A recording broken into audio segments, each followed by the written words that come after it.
नीति निदेशक तत्व। नीति निदेशक निदेशक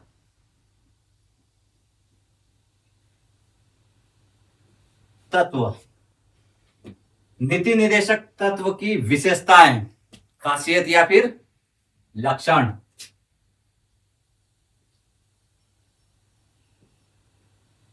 क्या विशेषताएं हैं नीति निदेशक तत्व की? संविधान के विशेषताएं, संविधान के भाग 4, संविधान के भाग 4 में अनुच्छेद अनुच्छेद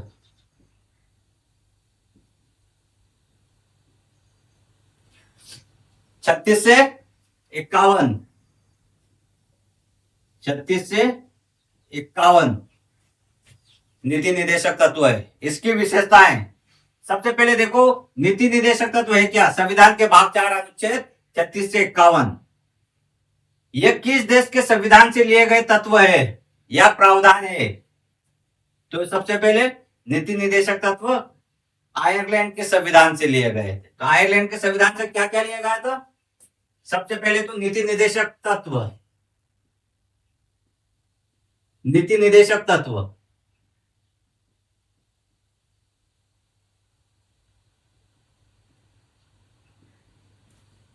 आयरलैंड के संविधान से। दूसरा आया था राष्ट्रपति का निर्वाचन मंडल,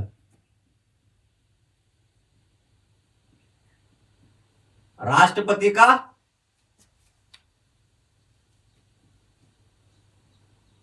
निर्वाचन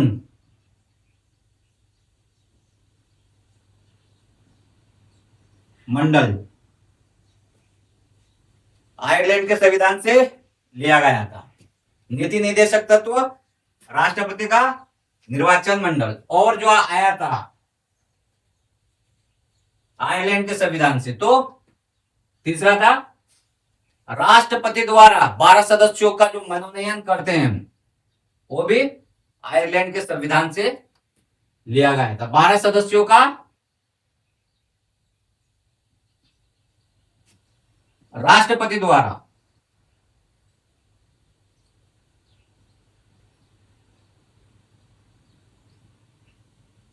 मनोनयन, ये आयरलैंड के संविधान से लिए गए थे। तो नीति निदेशक तत्व, सबसे पहले पता होना चाहिए नीति निदेशक तत्व क्या है। जैसे तुम्हारा मौलिक अधिकार, मौलिक अधिकार क्या है? मौलिक अधिकारों से तात्पर्य राजनीतिक लोकतंत्र के आदर्शों की उन्नति से या फिर राजनीतिक लोकतंत्र की स्थापना करता है। तो नीति निदेशक तत्व क्या करता है? लोक कल्याणकारी राज्य की स्थापना करता है। लोक कल्याणकारी राज्य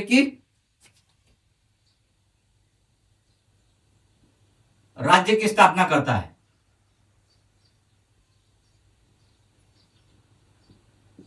स्थापना करता है और आर्थिक सामाजिक लोकतंत्र की स्थापना करता है तथा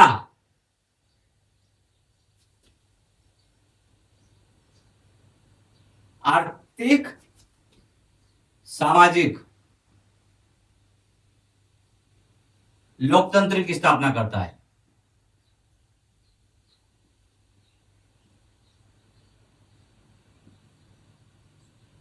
लोकतंत्र का निर्माण करता है।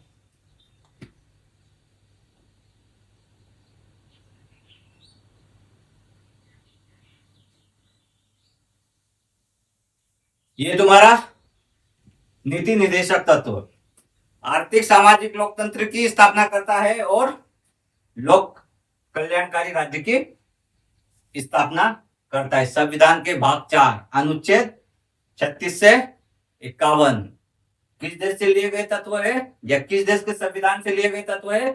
तो है आयरलैंड के।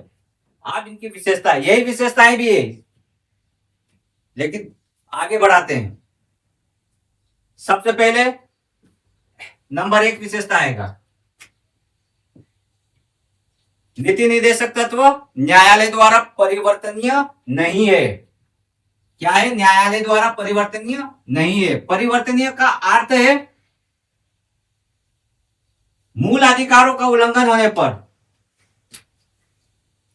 व्यक्ति या नागरिक न्यायालय में चुनौती दे सकता है या न्यायालय जा सकता है, लेकिन नीति निर्देशक तत्वों का उल्लंघन होने पर व्यक्ति न्यायालय नहीं जा सकता। तो परिवर्तनीय नहीं है। ये क्या है? ये राज्य से अपेक्षा करता है कि इनको लागू करे। तो नंबर 1 क्या है? नीति निर्देशक तत्व सकारात्मक है, सकारात्मक है, अर्थात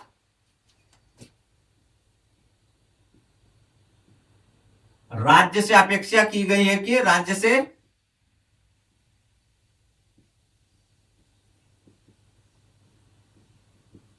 अपेक्षा है कि इनको लागू करे।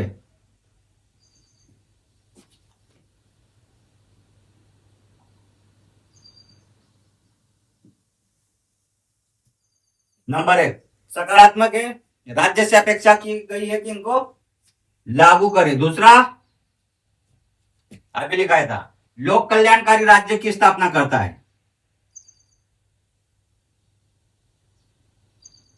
लोक कल्याणकारी राज्य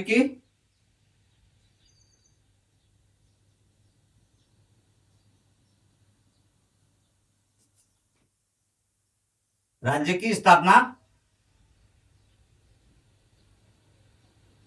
करता है।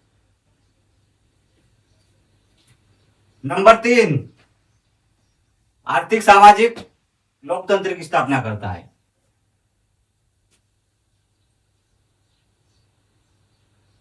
आर्थिक सामाजिक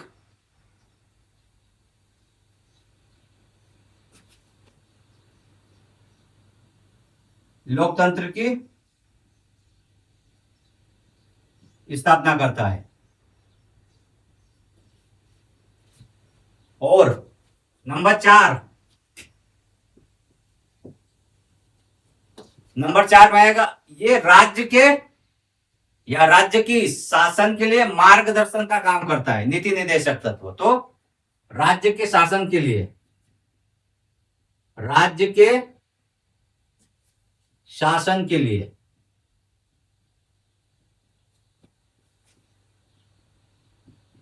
मार्गदर्शक सिद्धांत है।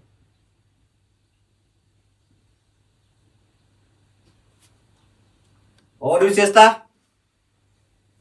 लोक कल्याणकारी, आर्थिक सामाजिक, 330 की स्थापना करता है, लोक कल्याणकारी राज्य की स्थापना करता है, आयरलैंड के संविधान से लिए गए तत्व है, संविधान के भाग 4 में अनुच्छेद 36 से 35 में निर्दिष्ट है। और नीति निर्देशक तत्व नंबर 5, इनका स्वरूप सार्वजनिक है। नीति निर्देशक तत्व का स्वरूप सार्वजनिक है। जैसे मूलाधिकार का स्वरूप क्या है? व्यक्तिनिष्ठ है। ये संविधान द्वारा प्राप्त होते हैं मूलाधिकार, लेकिन नीति निर्देशक तत्व व्यक्तिनिष्ठ नहीं होते, ये सार्वजनिक होते हैं। तो नीति निर्देशक तत्व